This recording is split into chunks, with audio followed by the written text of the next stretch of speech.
I'll start with that quick review for this book, The Gift of Fear. I'll give this book 3 out of 5. I think there is some interesting information there, but not that much. There is some interesting stories.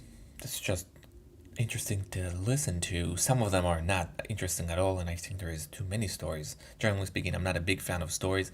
I'm more into shorter stories and more to the point of the story. There's some good stories, obviously, but I'm more about that deductive lessons we can understand, or what's the metaphor, what is it used for. And I think there is less of that and more about just stories, longer stories. Besides that, I think at least the first 80% of the book is more concentrated about paranoia. In a way, is that we should be more paranoid.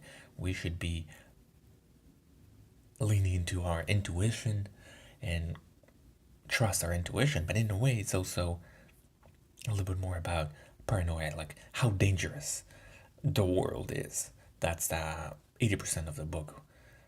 And then at the rest 20%, which I think it should be emphasized more, is about that we shouldn't overdo it. We shouldn't. I'll go through that in the notes, but we shouldn't overkill it. We shouldn't look for being anxious. So it's kind of like a mixed bag here. Let's see the notes. There's not much. According to the author, our intuition is right. And the reason I said according to the author, because our intuition could be misleading. Obviously, sometimes it's right, and could be even most, but it's not always. Looking away or avoiding looking is signaling easy prey. So when there is a dangerous situation, looking away or avoiding looking is actually working or against us and not for us.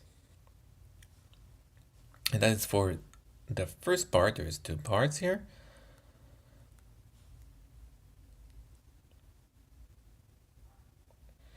Restraining orders often do not work. That is something that, which is, it is funny when you think about it. It's not funny at all, but it's ironic that when there is a violence or something like that, there is that restraining orders, which often does not work because those people just don't care about it, or they're gonna go to jail anyway, and there's many reasons, but it just don't work.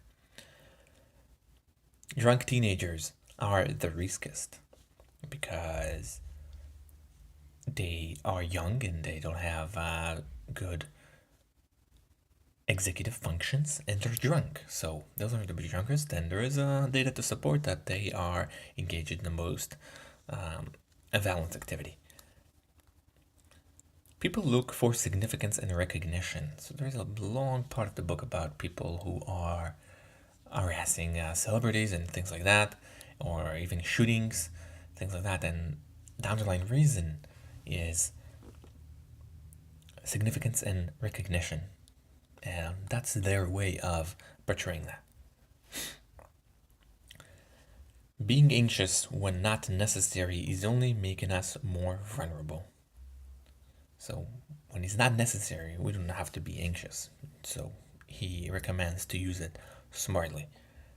And the last one, don't manufacture fear, which is, I think this is something that he should have emphasized more, even though it's not his idea, but I felt like it wasn't emphasized enough, is that don't manufacture fear.